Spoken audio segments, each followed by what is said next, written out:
yang paling banyak dilupakan. Dua nikmat ini yang paling banyak dilupakan.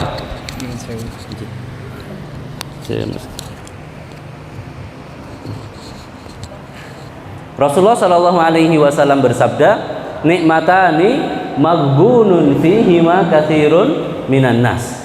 Ada dua nikmat yang sering dilupakan oleh manusia, yaitu as-sihhah wal faragh, yaitu kesehatan dan kesempatan.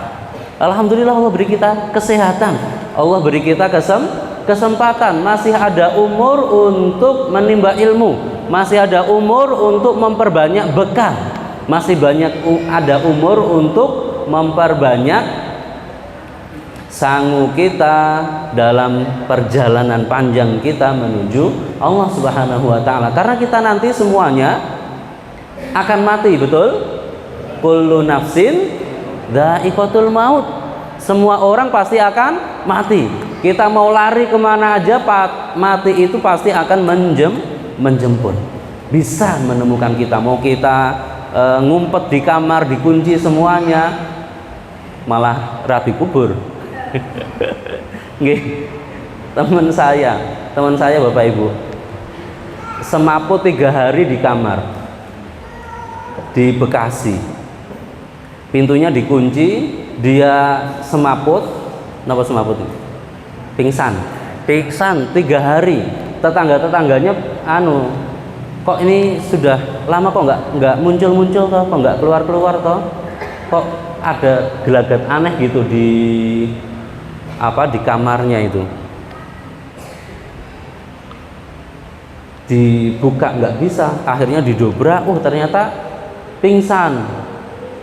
Sudah 3 hari nggak keluar, ternyata pingsan. Langsung dibawa ke rumah sakit, alhamdulillah tertolong.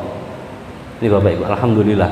Meskipun pingsannya lama, komanya lama di rumah sakit itu.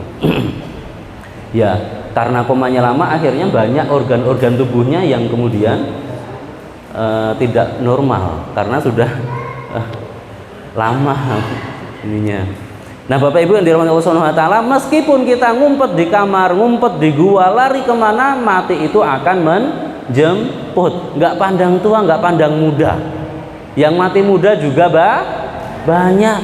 Ya, anak kemarin SD 2 orang ketabrak motor, meninggal. SD Pak, nggak nunggu umur 60 tahun, nggak nunggu umur 80 tahun. Anak SD masih 9 tahun, 10 tahun juga meninggal banyak. Maka Bapak Ibu yang dirahmati Allah Subhanahu wa taala, ini dua nikmat ini, mumpung kita sehat, mumpung kita sempat, ayo semangat. Ayo semangat tolabul ilmi, semangat mencari ilmu, semangat untuk beribadah, sholat 5 waktunya. Bapak-bapak di masjid, ada pengajian dihadiri.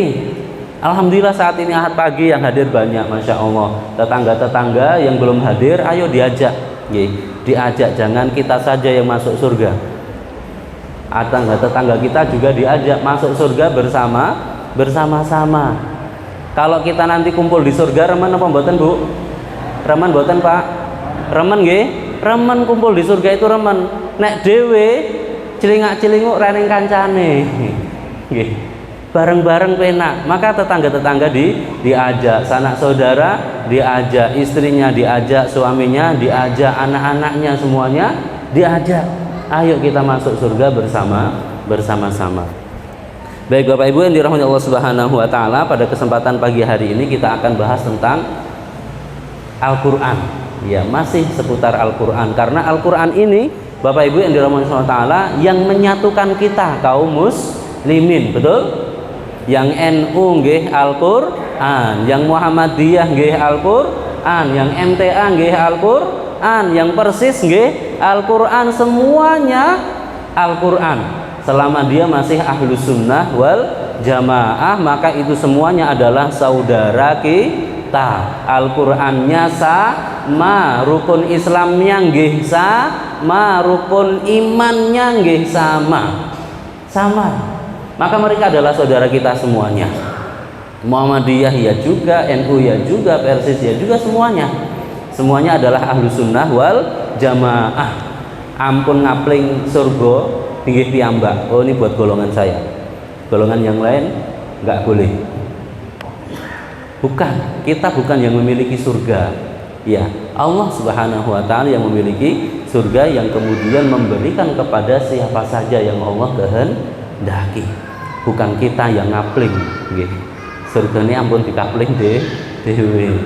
Ya semua jamaah masih berpegang teguh dengan Al-Quran dan Sunnah, maka itu adalah ahlu sunnah wal jamaah. Bapak Ibu yang dirahmati Allah Subhanahu wa ta'ala, ini saya akan memulai dengan arti penting kita mendidik putra putri kita dengan Al-Quran.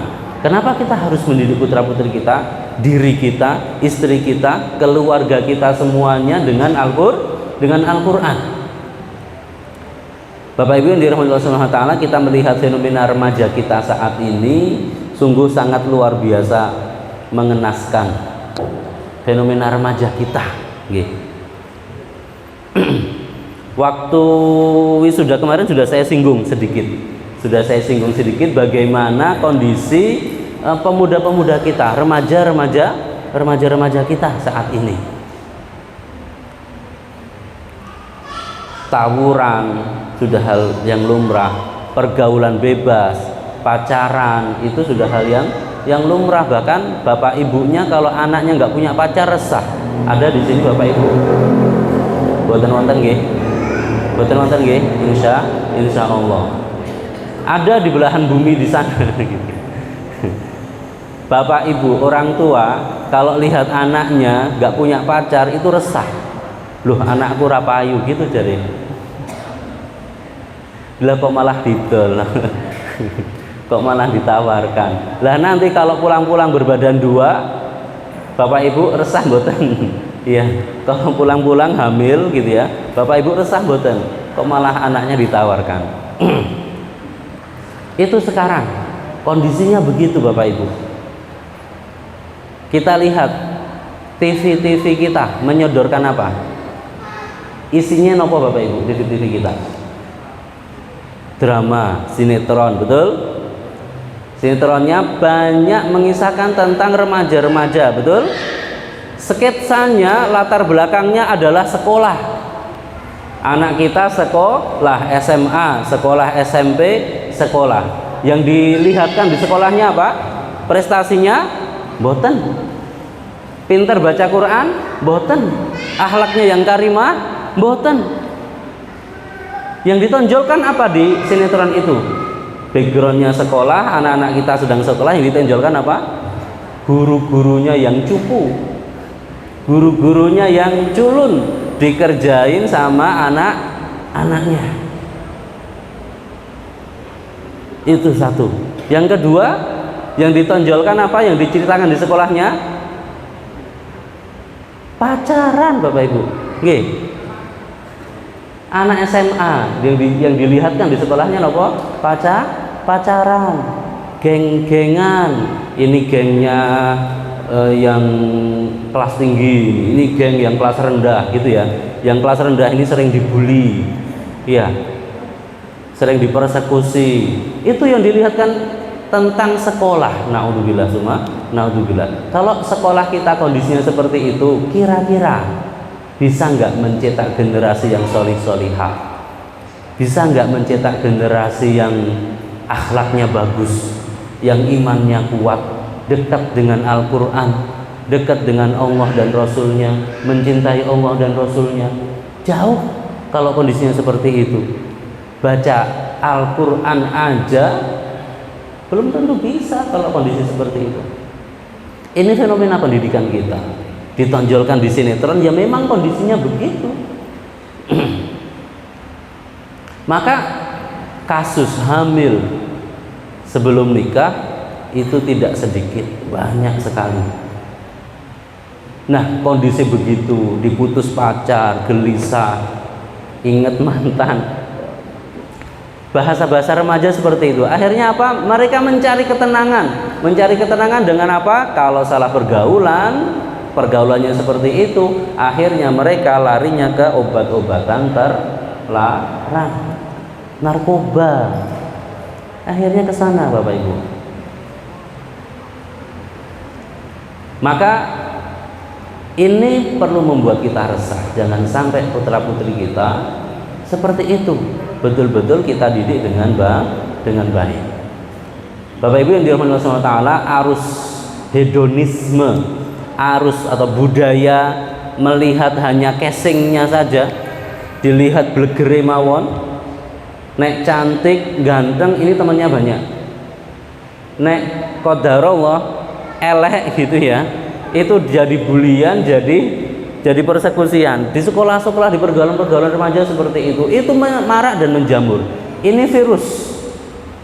Ya, kenapa? Karena sinetron kita juga mendukung ke arah sana, film-film kita juga mendukung ke arah sana. Coba kita lihat TV-TV kita saat ini, Indonesia Mencari Bakat misalnya. Bakat apa Bapak Ibu? Nyanyi dan nari, betul? Iso nyanyi, iso nari, itu yang dikatakan berbakat. Nek hafal Quran, oh enggak bakat. Berbakti kepada kedua orang tua, bukan bakat itu. Sekolahnya pinter gitu ya, menyabet gelar olimpiade internasional, nggak masuk TV. Yang masuk TV yang bisa nyanyi, bisa nari. Akhirnya kemudian kita lihat orang-orang yang sosoknya seperti itu, pergaulannya seperti apa Bapak Ibu? Seperti yang kita ceritakan tadi, pergaulan bebas, hamil di luar nikah, obat-obatan terlarang, budaya hedonismenya, hedonnya. Maka budaya hanya melihat casingnya saja. Nah, ini virus-virus yang saat ini kita rasakan menjangkiti remaja-remaja kita. Suatu saat diadakan seminar di Jakarta, seminar tentang bahaya pornografi, ya, tentang bahaya pornografi. Waktu itu, padahal ini seminar waktu itu dilakukan sudah sangat lama sekali. Waktu HP ini belum marak HP seperti ini. Orang-orang atau anak-anak kalau mau mengakses internet harus ke warnet. HP-nya masih jadul. Ya, HP-nya masih jadul. Ini seminar itu dilakukan di Jakarta, diselenggarakan di Jakarta. Suatu saat pematerinya yang mengisi seminar memberikan kesempatan 10 menit kepada Bapak Ibu untuk membaca SMS yang ditayangkan di slide di layar menggunakan bahasa alay. Ngertos mboten Pak bahasa alay Pak? Pakai huruf besar, huruf kecil, pakai angka, hurufnya dibalik-balik begitu ya. Kayak plat nomor kendaraan itu ya, pakai angka tapi kemudian bisa dibaca begitu ya. 12 itu R gitu, 1 I kinten nggih, 13 B misalnya begitu. Nah, ini pakai angka, pakai huruf besar kecil dibalik-balik. Peserta seminar dikasih waktu 10 menit untuk membaca ini, diterjemahkan begitu, ngoret-ngoret. 10 menit berlalu, ternyata nggak ada satu pun yang bisa membaca. Satu peserta seminar pun nggak bisa membaca.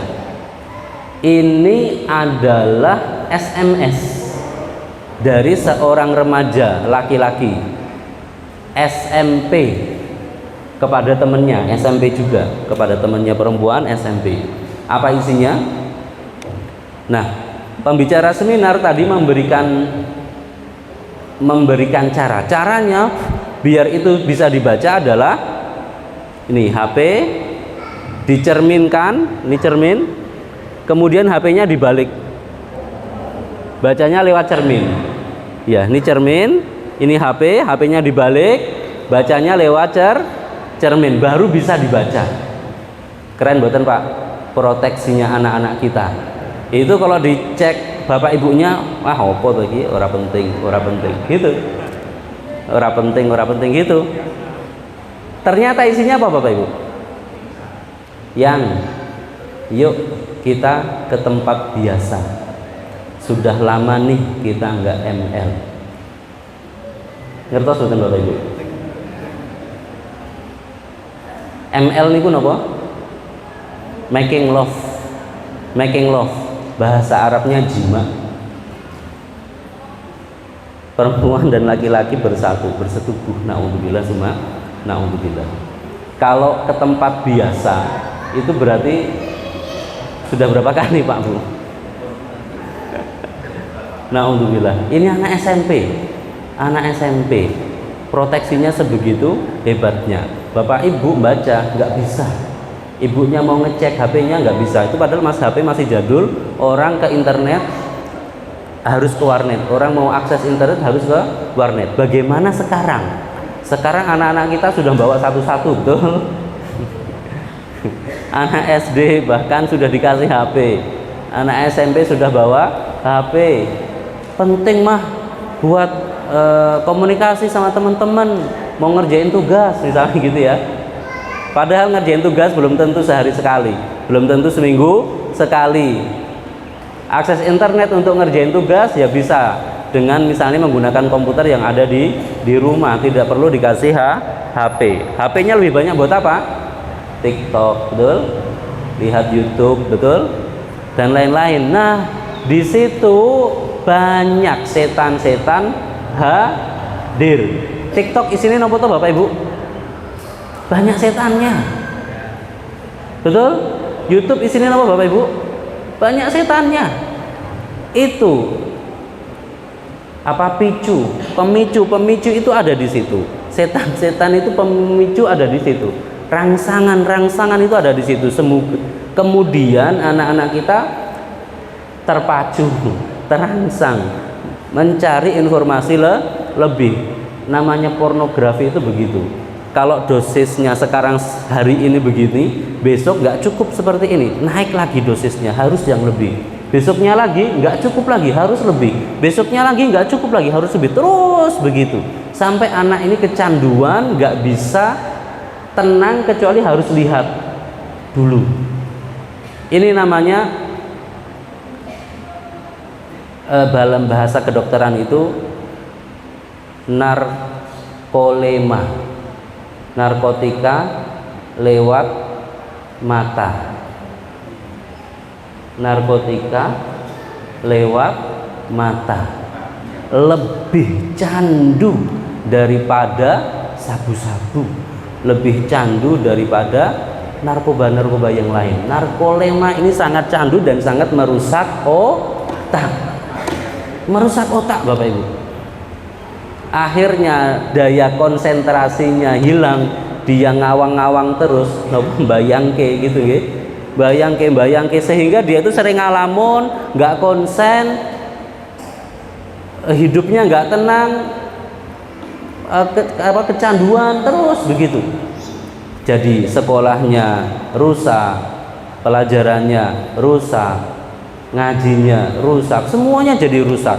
Diajak ngomong nggak nyambung, akhirnya ngoten nanti. Bisa-bisa akhirnya seperti ini.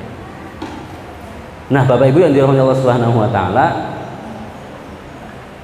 anak-anak kita sekarang pakai HP ini betul-betul harus diperhatikan oleh orang tuanya.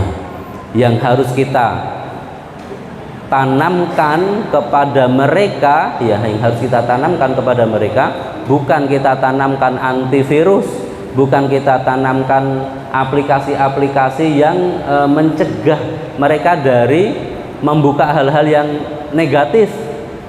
Kalau hanya itu yang kita tanamkan, mereka lebih canggih daripada kita, betul? Mereka lebih canggih. Generasi kita ini generasi A gitu ya. Generasi anak-anak kita sekarang sudah generasi Z. Sudah terpaut jauh. Ya, sudah terpaut jauh. Mereka sudah jauh lebih canggih. Maka supaya mereka terhindar dari itu, yang kita tanamkan kepada mereka adalah Al-Quran. Iman dan Quran ini yang kita tanamkan kepada anak-anak kita, kepada diri kita, kepada istri kita, kepada keluarga kita. Al-Quran dan iman, keimanan kepada Allah Subhanahu wa Ta'ala dan hari akhir dan Al-Quran, maka kita pilihkan untuk anak-anak kita pendidikan yang menanamkan kepada mereka iman, akhlakul karimah, dan Al-Quran.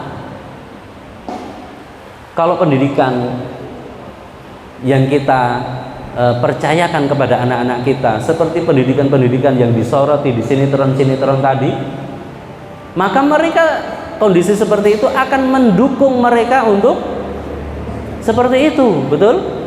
Tapi pendidikan yang harus kita percayakan untuk bisa mendidik putra-putri kita adalah pendidikan yang menanamkan iman, akhlakul karimah, dan Al-Quran.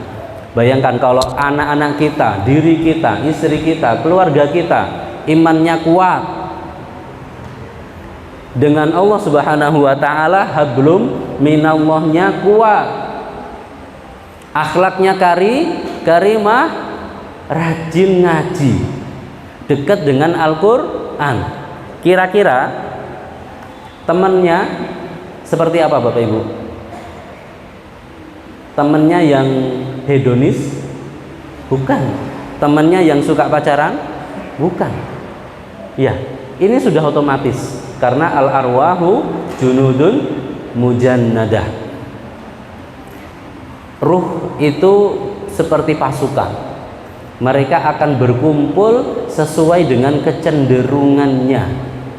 Ini pasukan pemanah, ini pasukan berkuda, ini pasukan unta, ini pasukan yang lari, ini pasukan tombak, gitu. Kecenderungannya masing-masing. Ruh begitu juga. Ini orang-orang yang dekat dengan Al-Quran mesti akan ngumpulnya di situ. Orang-orang yang akhlaknya bagus akan ngumpulnya di situ. Orang-orang yang imannya kuat, pendidikan Al-Qurannya kuat, akan ngumpul bersama dengan teman-temannya yang juga seperti mereka. Maka mereka nggak akan bergaul dengan anak-anak remaja yang kondisinya seperti yang kita ceritakan tadi. Maka ini adalah proteksi pertama, ya, proteksi pertama untuk kita membebaskan putra-putri kita dari bahaya-bahaya pornografi, bahaya-bahaya hedonisme, dengan menanamkan kepada putra-putri kita iman, akhlak, dan Al-Quran. Kepada diri kita juga, kepada istri kita juga, kepada keluarga kita juga. Maka ketika kita miliki iman, akhlakul karimah, dan Al-Quran, ada setan membisiki kita untuk melakukan hal-hal yang tidak baik, maka kita mudah untuk mengatakan tidak. Iman itu dibangun dengan ibadah. Semakin rajin kita beribadah, semakin rajin kita mendekatkan diri kepada Allah, maka semakin dekat kita dengan Allah, semakin kuat iman kita. Maka ada godaan-godaan mudah bagi kita untuk mengatakan tidak.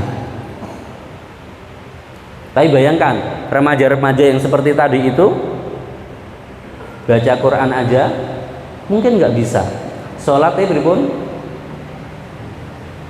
bolong-bolong atau berling, yen kober yen eling, ora kober ora eling boten, kober ora eling nggih boten, eling nek boten kober nggih boten, akhirnya pun bolong kabeh.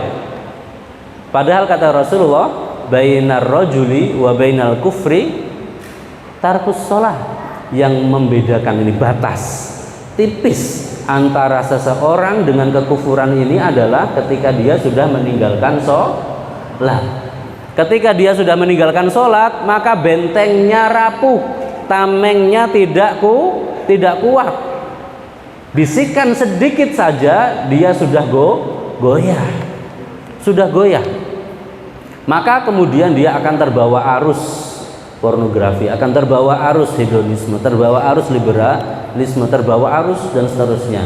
Melihat orang yang rajin ngaji ekstrim, melihat orang yang rajin sholat ekstrim, melihat orang yang baca Al-Qur'annya bagus, wah itu ekstrim. Na'udzubillah. Niki Bapak Ibu yang dirahmati Allah Subhanahu wa taala.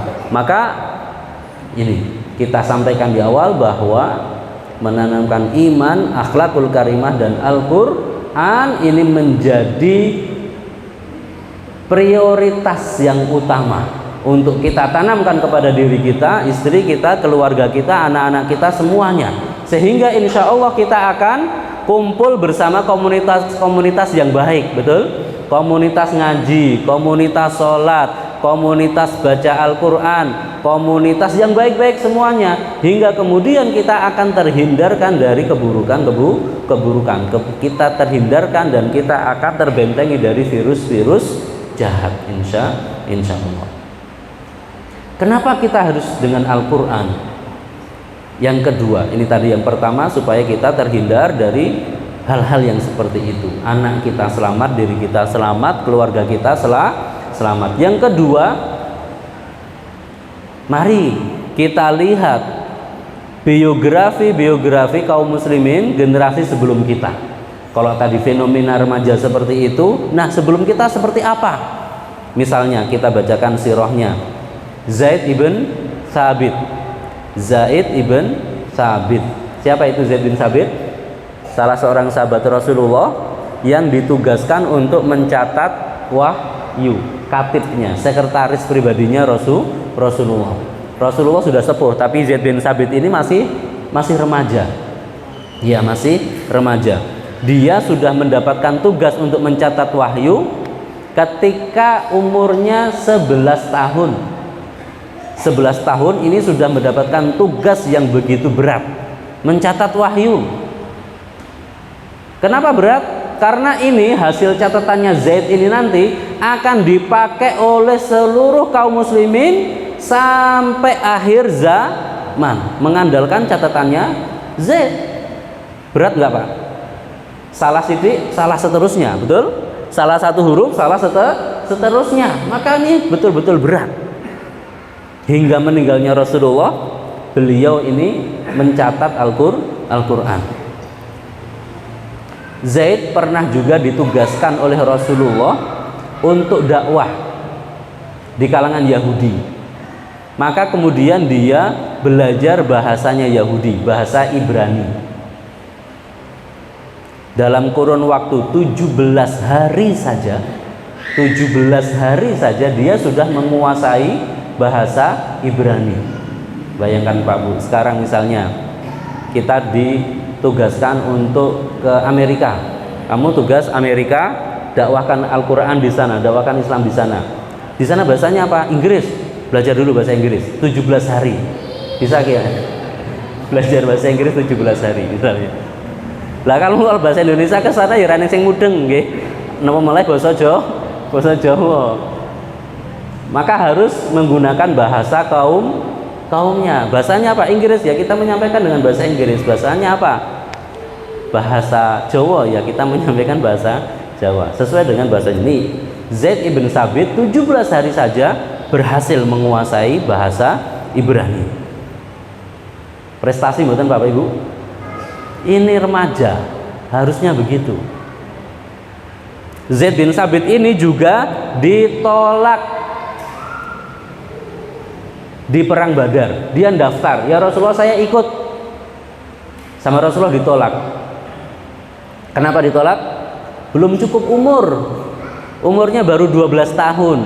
Waktu dia daftar perang Badar itu umurnya baru 12 tahun. Kira-kira 12 tahun sudah siap mati Pak. Daftar perang loh nih. 12 tahun daftar perang sudah siap mati. Apa yang menjadikan dia bersemangat seperti itu kira-kira? Apa yang menjadikan dia rela mengorbankan jiwanya untuk Islam? Mungkin nggak kalau anak-anak kita dalam kondisi yang seperti tadi? Mungkin, nggih. Anak-anak kita sekarang 12 tahun lagi apa Pak Bu? Kecanduan PS, ngunduh layangan, trek-trekan, nggih. Alhamdulillah. Ini Zaid bin Thabit 12 tahun itu semangatnya sudah luar biasa. Artinya ketika dia mendaftarkan dirinya untuk ikut perang, itu proses pendidikannya sudah dilampaui begitu panjang, imannya, akhlaknya, Qur'annya, hingga kemudian dia bergelora ingin ikut perang, itu nggak ujuk-ujuk, betul? Proses pendidikan yang panjang. Akhirnya 12 tahun dia sudah matang imannya, matang akhlaknya, matang Qur'annya, matang, dia yang nulis Al-Qur'an. Kemudian baru diizinkan untuk ikut perang Khandaq. Usianya 16 tahun baru diizinkan oleh Rasulullah. Ini sudah cukup umur. Kemudian beliau mendapatkan tugas mengumpulkan Al-Qur'an sepeninggal Rasulullah. Rasulullah meninggal, maka kemudian yang menjadi khalifah adalah Abu Bakar. Nah, Abu Bakar ini menugaskan Zaid sebagai penulis wahyunya Rasulullah dulu untuk mengumpulkan Al-Qur'an, dijadikan satu. Dikhawatirkan Al-Qur'an ini kalau tidak dituliskan hanya di benak para hufadzul Qur'an, nanti penyebarannya akan lama dan dikhawatirkan bisa hilang. Apalagi waktu itu banyak hufadzul Qur'an yang meninggal dunia. Hufadzul Qur'an, para penghafal Al-Qur'an yang syahid dalam kancah peperangan perang Yamamah melawan nabi palsu Musailamah al-Kadzdzab. Sepeninggal Rasulullah ini kondisi negara Madinah carut marut, banyak yang disintegrasi, memisahkan diri.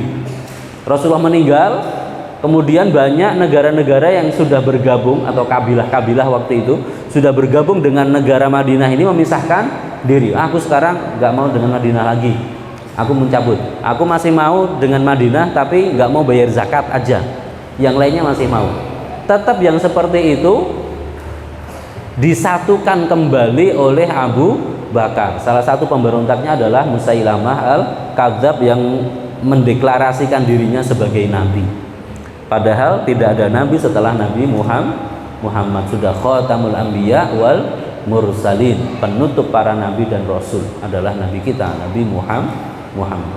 Kalau ada yang mendakwakan dirinya sebagai nabi berarti palsu. Di Indonesia ada betul Pak Bu? Ada ya. Kok bisa gitu ya? Bahasa Arab aja nggak tahu, Al-Qur'an nggak tahu, ngaku nabi. Ketemu Jibril lagi, Jibril pakai bahasa apa? Ditanya. Ya, Bapak Ibu yang dirahmati Allah Subhanahu wa taala, ini Zaid ibn Sabit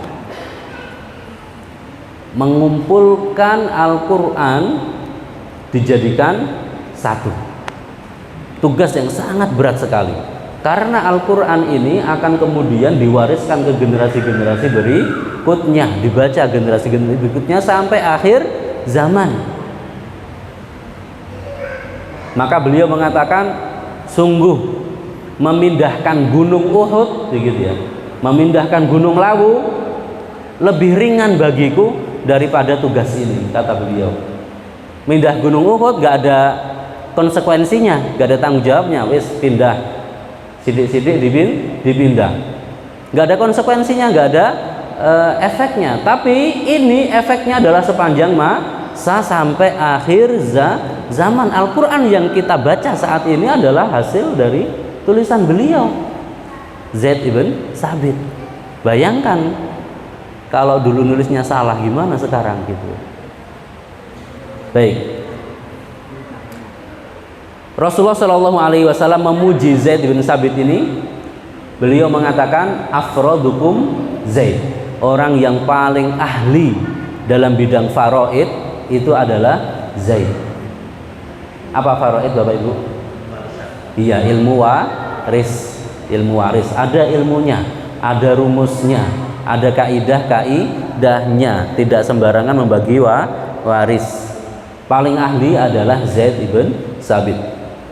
Dan Rasulullah juga memuji Zaid ini adalah pemuda hebat. Ini pemuda, potret pemuda sebelum kita seperti ini Bapak Ibu. Contoh lagi misalnya Usamah ibn Zaid ibn Harithah. Julukannya adalah Hibbi Rasulillah, cucu yang paling dicintai oleh Rasulullah. Ini cucu dari anak angkatnya Zaid ibn Harisah. Zaid ibn Harisah ini adalah anak angkatnya Nabi Muhammad. Dia punya anak namanya Usamah. Nah, Usamah ini dianggap cucunya Nabi karena Zaid ini adalah anak angkatnya Nabi. Cucu yang termasuk yang paling dicintai oleh Rasulullah. Usamah ini Bapak Ibu umur 18 tahun, umurnya masih 18 tahun, sudah ditugaskan oleh Rasulullah SAW menjadi panglima perang melawan Romawi. Padahal negara Madinah waktu itu adalah negara kecil, baru, negara yang masih baru. Romawi adalah negara superpower. Kekuasaannya sudah sebelum lahirnya Nabi Isa. Sebelum lahir Nabi Isa, Romawi ini sudah berkuasa, sudah menguasai dunia. Sampai Rasulullah diutus sampai membangun kota Madinah, berabad-abad Romawi ini memimpin dunia. Nah, Rasulullah mengutus seorang Zaid ibn Harisah, Usamah ibn Zaid ibn Harisah, perang melawan Romawi. Usianya masih 18 tahun, bayangkan. Ibaratnya sekarang pribadi Timur Leste, kenal Mbak? Timur Leste lawan Amerika, nggak ada seujung kukunya gitu ya, bom nuklir tek kabeh. Ibaratnya begitu. Nah, ini negara Madinah baru kemarin sore gitu ya melawan Romawi superpower. Tapi Allah Subhanahu wa taala qadarullah menunjukkan kekuasaannya bahwa tiada yang berkuasa, tiada yang berdaya kecuali adalah Allah Subhanahu wa taala. Sehebat apapun Romawi begitu ya, nggak ada apa-apanya dibanding kekuasaan Allah. Maka Usamah ibn Zaid ini tadi Rasulullah menugaskan Usamah sampai Rasulullah wafat. Usamah masih di sana, dilanjutkan oleh Abu Bakar. Tugasnya titahnya dilanjutkan oleh Abu Bakar. Usamah lanjut. Negara Madinah sepeninggal Rasulullah porak-poranda. Ya, porak-poranda banyak yang disintegrasi tadi itu. Usamah masih di ujung seberang sana melawan Persia. Qadarullah Usamah menang. Bayangkan Pak Bu, 18 tahun memimpin pasukan melawan negara superpower, menang. Maka kemudian Romawi ini berpikir ulang, wah, negara Madinah ini adalah negara yang kuat, calon negara adidaya, calon negara superpower. Bayangkan baru kemarin sore panglimanya anak-anak gitu ya, anak kemarin sore aku kalahi. Dia mengatakan begitu, dia introspeksi diri. Anak kemarin sore bisa menangi, aku kalahi gitu ya. Wah, berarti negaranya hebat. Negara yang hebat, negara yang akan menjadi negara superpower berikutnya. Dia sudah merasa begitu. Ini Romawi itu sudah merasa begitu. Itu efek yang terjadi di Romawi menjadi seperti itu. Mereka pesimis untuk bisa menaklukkan Madinah. Dia pesimis, wah, aku akan digerogoti sedikit demi sedikit. Dan betul, Romawi akhirnya hancur. Pertahanan terakhirnya adalah Bizantium. Bizantium yang ditaklukkan oleh Muhammad Al-Fatih.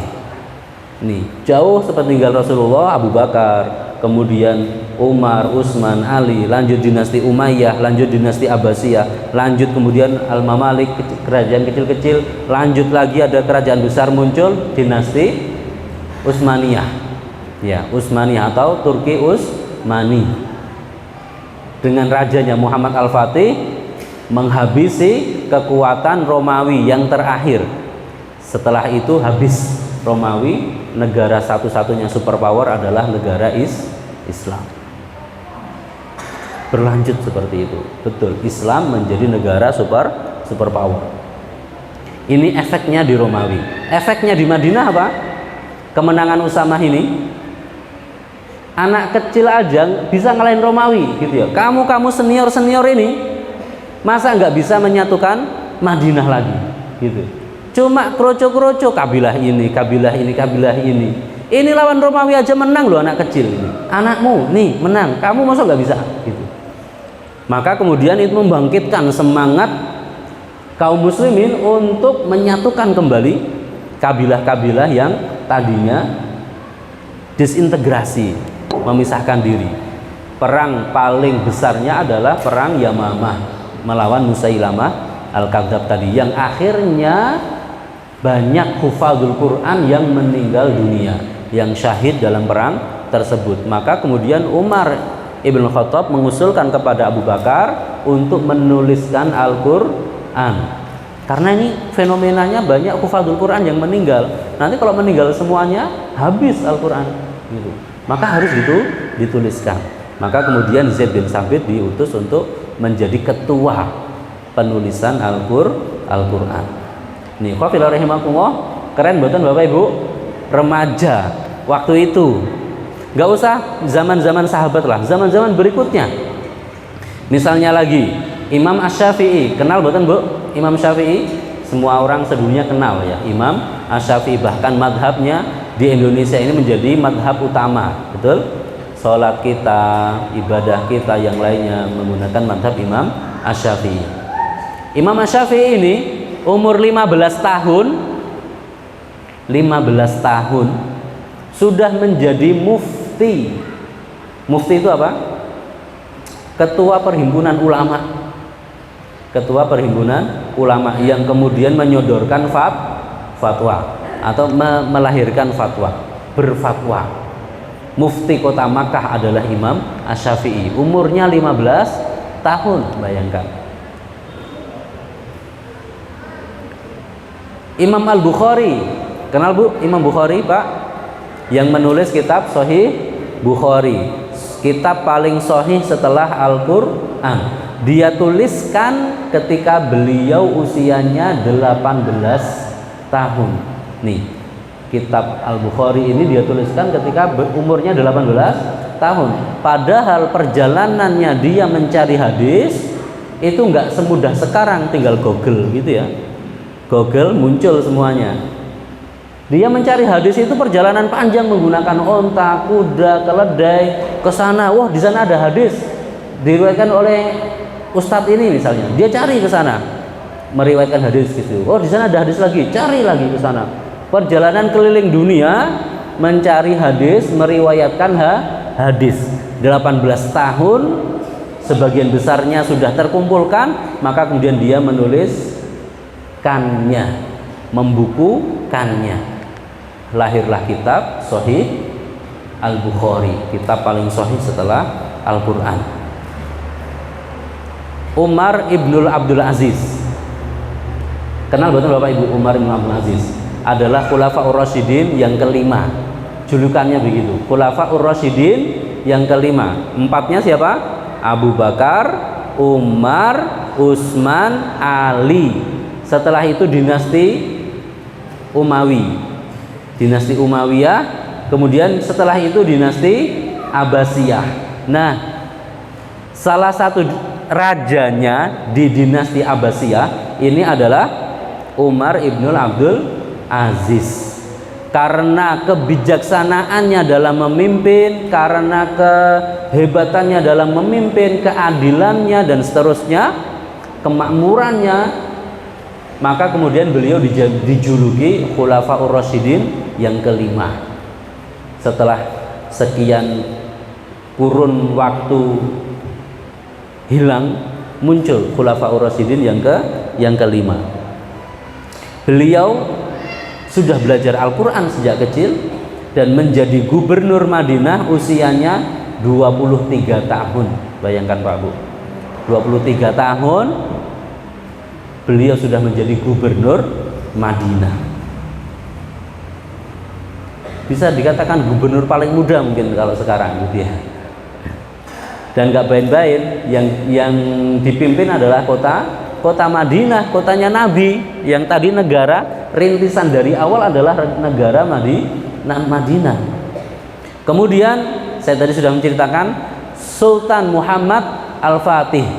Beliau menjadi Sultan Turki Utsmani usianya 22 tahun dan berhasil merobohkan benteng legendaris Konstantinopel usianya 24 tahun. 24 tahun. 2 tahun setelah beliau menjadi raja, menjadi sultan, menghabisi Romawi. Hanya dalam waktu 2 tahun. Habislah Romawi. Benteng terakhirnya Konstantinopel itu. Nih. Ibnu Sina, kenal Bapak Ibu Ibnu Sina? Bapak kedokteran internasional. Sebelum Inggris, Prancis, Jerman, Eropa itu punya peradaban, Islam sudah memunculkan pakar-pakarnya, penemunya. Andalusia terang benderang, melipir sedikit ke barat ketemu Prancis gelap, Eropa gelap, Islam terang benderang waktu itu. Peradaban adalah peradaban Islam. Peradaban Eropa masih peradaban yang primitif. Maka ini Ibnu Sina, bapak kedokteran internasional yang mencetuskan ilmu medis. Bukunya Al-Qanunu fit Tibbi menjadi rujukan. Dia menyabet gelar profesor doktornya usia 15 tahun, bayangkan. 15 tahun sudah menjadi pakar internasional. Kok bisa begitu? Ini potret pemuda Islam masa itu. Kok bisa seperti ini? Ternyata kita lihat biografinya, sirah dzatiyahnya atau perjalanan hidupnya, mereka semua sudah mentuntaskan imannya, akhlaknya, Qur'annya sejak usia dini. Imam Syafi'i tadi 7 tahun sudah hafal Quran. Ibnu Sina tadi bapak kedokteran internasional 5 tahun sudah hafal Quran, bayangkan.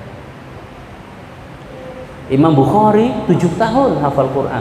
Maka kemudian rehlah perjalanannya mengumpulkan hadis, menjadikan dia 18 tahun sudah mengumpulkannya dalam buku Sahih Bukhari. Dan mereka semuanya tadi sudah hafal Al-Quran sejak usia dini. Ini kenapa kita harus menanamkan kepada diri kita, keluarga kita, anak-anak kita pentingnya pendidikan Al-Quran. Mau nggak Bu, Pak, putra-putrinya, cucu-cucunya jadi seperti Imam Syafi'i? Mau kan? Jadi seperti Imam Bukhari lagi, jadi seperti Imam Ahmad ibn Hambal, jadi seperti Ibnu Sina. Maka itu harus diusahakan. Nggak lahir ujuk-ujuk jadi Habibi, betul? Habibi bisa seperti itu ya melalui proses. Maka begitu juga dengan anak cucu kita.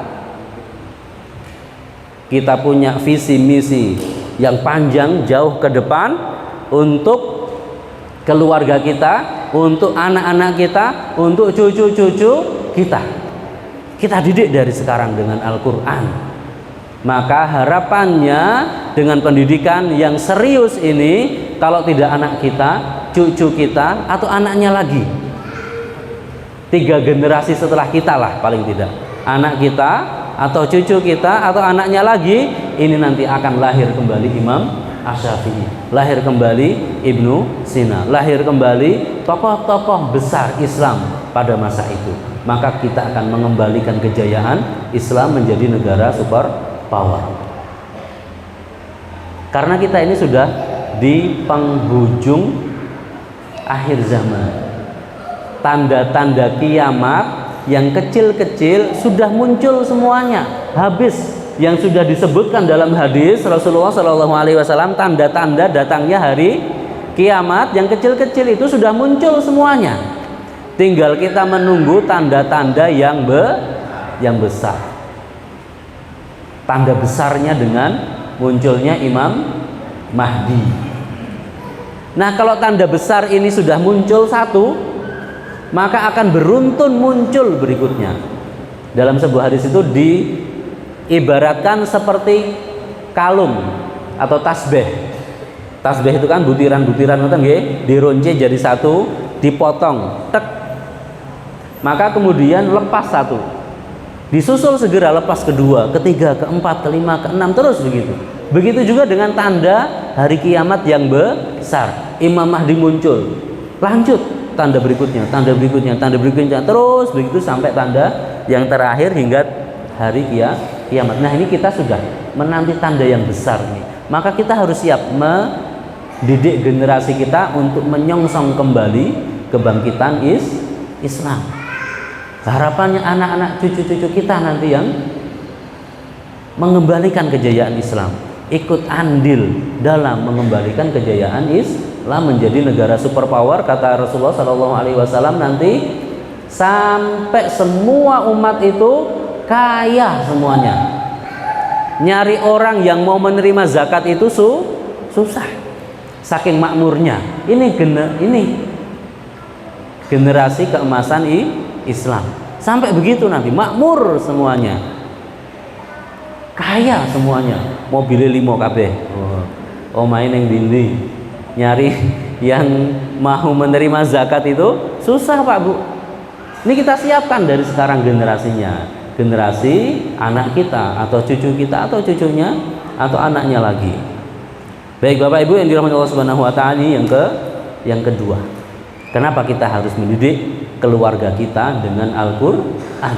Kita menyiapkan generasi ini supaya generasi ini seperti generasi keemasan masa itu hingga kemudian siap untuk mengembalikan kejayaan Islam masa yang akan datang.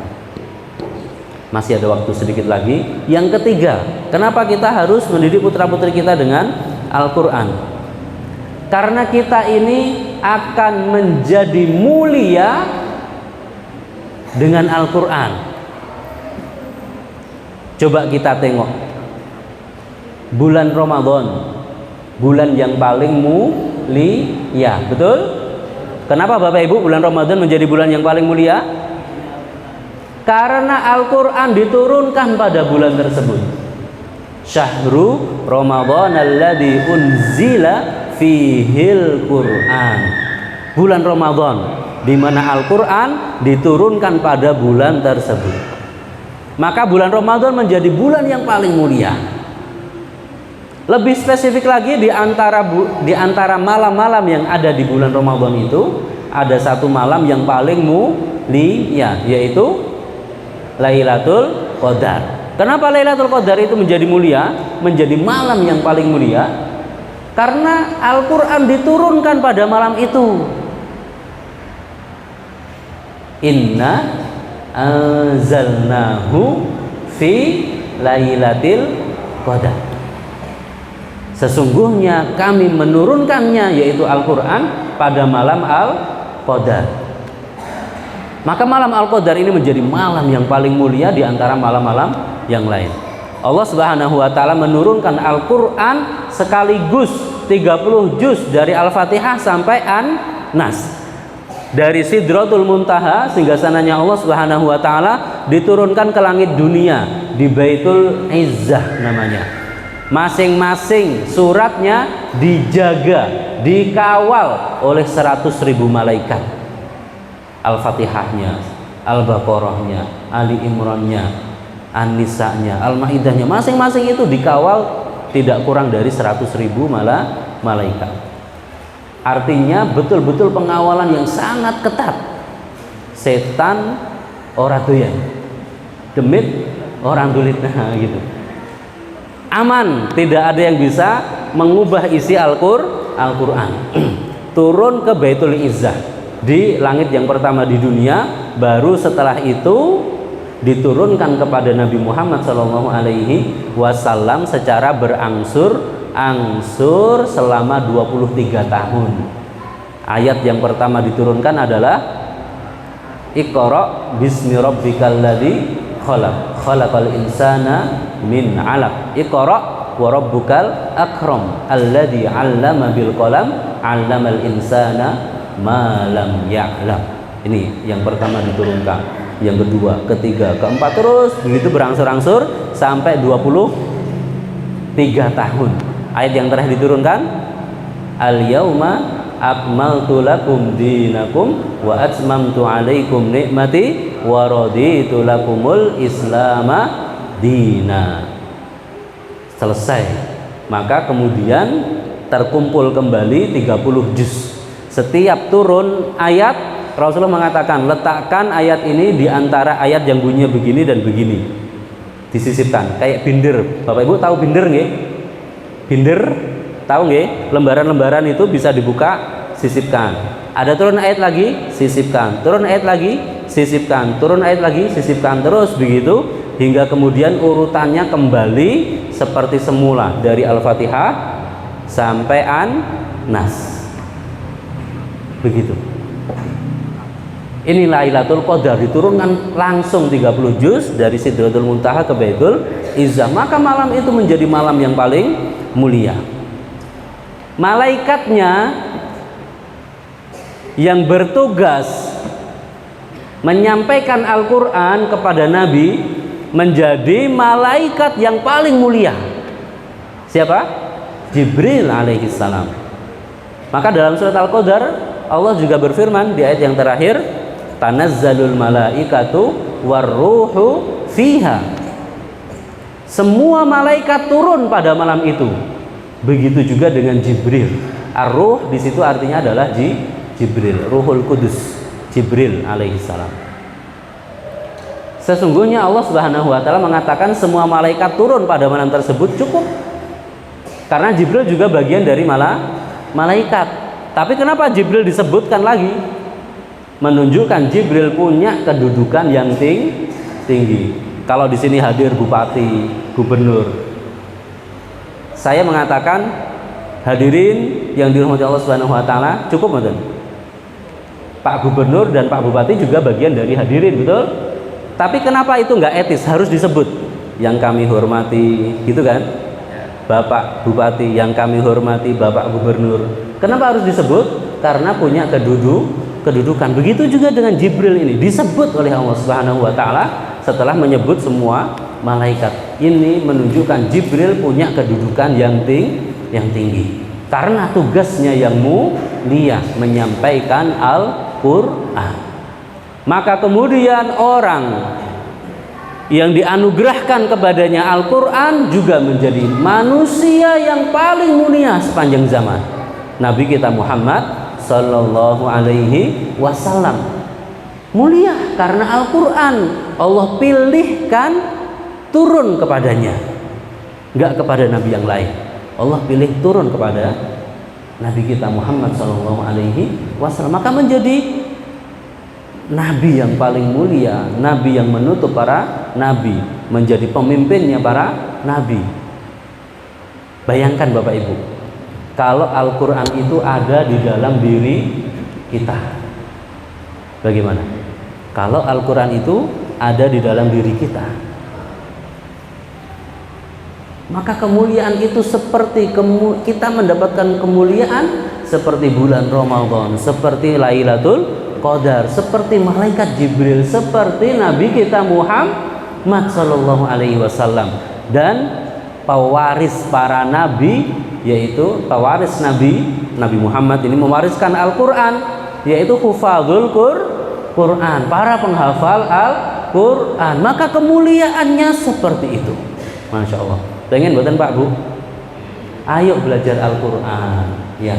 Ayo belajar Al-Quran. Ajak istri kita belajar Al-Quran, ajak suami kita belajar Al-Quran, ajak anak-anak kita belajar Al-Quran, supaya Allah Subhanahu wa taala memuliakan kita sebagaimana memuliakan Nabi Muhammad, sebagaimana memuliakan Jibril alaihissalam, sebagaimana memuliakan Lailatul Qadar dan Syahrul Ramadan. Itu mulianya. Saya katakan, belajar Al-Quran, menguasai Al-Quran, pinter Al-Quran itu bukan minat dan bakat. Kita mengatakan, wah aku raiso, wah aku orang minat, wah aku orang bakat. Boten. Kenapa? Karena Allah Subhanahu wa taala sudah berjanji untuk memudahkan semua yang mau belajar Al-Quran. Walaqad yassarnal Qur'ana lidzikri fahal min muddakir. Sudah aku buat Al-Quran itu mudah untuk dipelajari. Mana orang-orang yang mau belajar? Tantangan dari Allah Subhanahu wa taala. Mana orang-orang yang mau belajar Al-Quran? Sudah aku mudahkan. Maka Al-Quran itu mudah dipelajari, membacanya, belajar baca Al-Quran mudah, belajar memperbagus bacaannya, tahsinut tilawah mudah, belajar menghafalkannya mudah, dipelajari tafsirnya mudah, dipelajari isi kandungannya untuk diamalkan, insya Allah mudah. Sudah Allah Subhanahu wa taala mudahkan, dan fadilahnya sungguh sangat luar biasa banyak.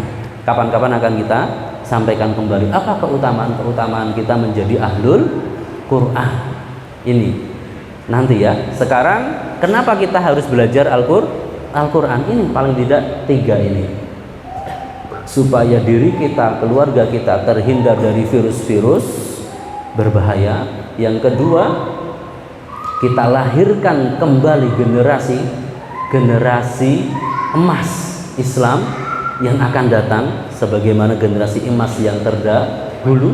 Dan yang ketiga, supaya kita mulia dikarenakan Al-Quran, sebagaimana mulianya Nabi Muhammad, sebagaimana mulianya malaikat Jibril, sebagaimana mulianya Lailatul Qadar dan Syahrul Ramadan.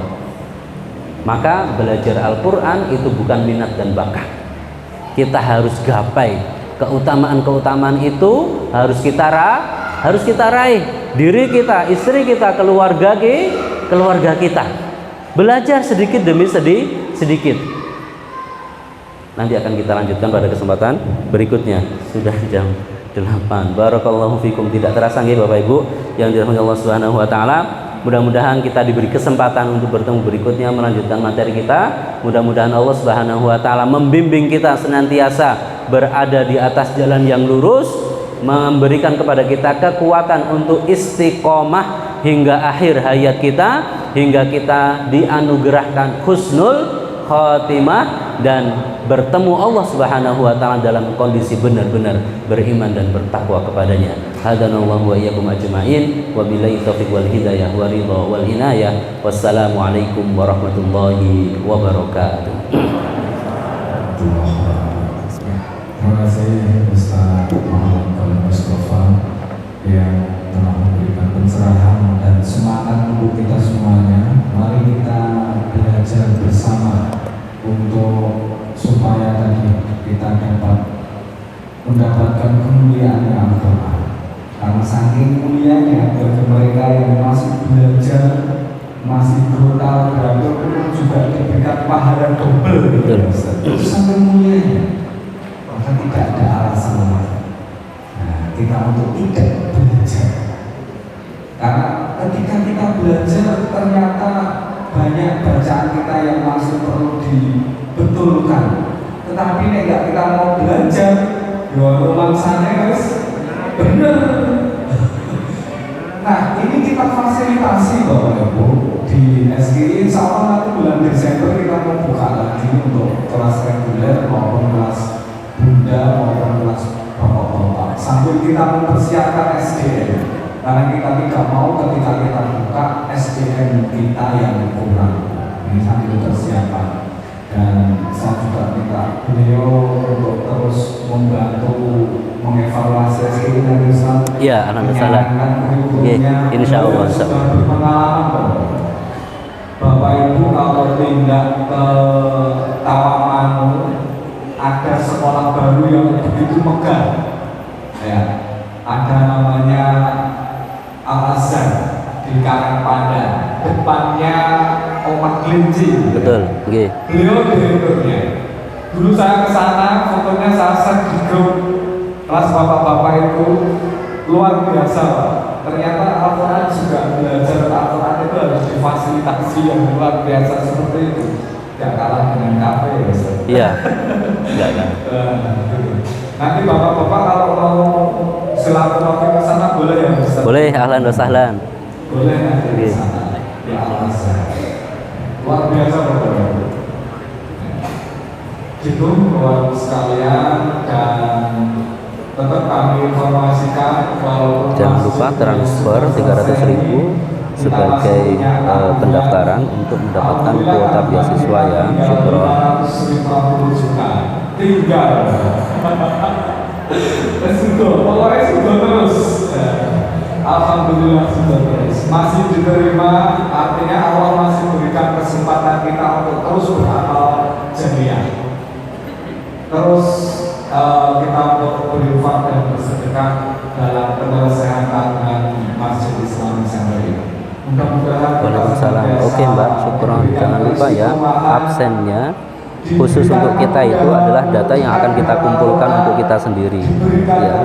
Dipastikan semua anak mengisi presensinya, nama dia, nama orang tuanya, nomor HP-nya, rumahnya mana. Bapak bersama istrinya, yang istrinya mudah-mudahan bapaknya, suaminya diberikan hidayah untuk bisa gabung menjadi pasangan yang serasi, gitu ya Ustaz. Betul. Besok kalau ada pasangan yang serasi seperti itu, kita undangan parenting Bapak. Saya punya kenalan yang lolos seleksi industrial yang pasangan serasi. Kapan-kapan mau saya undang ke sini. Bagaimana tipsnya? Salah satunya beliau berdua adalah dekat dengan Al-Quran. Ini menginspirasi kita semua. Ya, insya Allah besok kita hadirkan juga di sini. Mari kajian kita akhiri dengan doa kifaraah masjid bersama. Subhanallah wa bihamdihi. Asyhadu an la ilaha illa anta astaghfiruka wa atubu ilaik. Sekian dari kami, cukup, kurang lebihnya mohon maaf.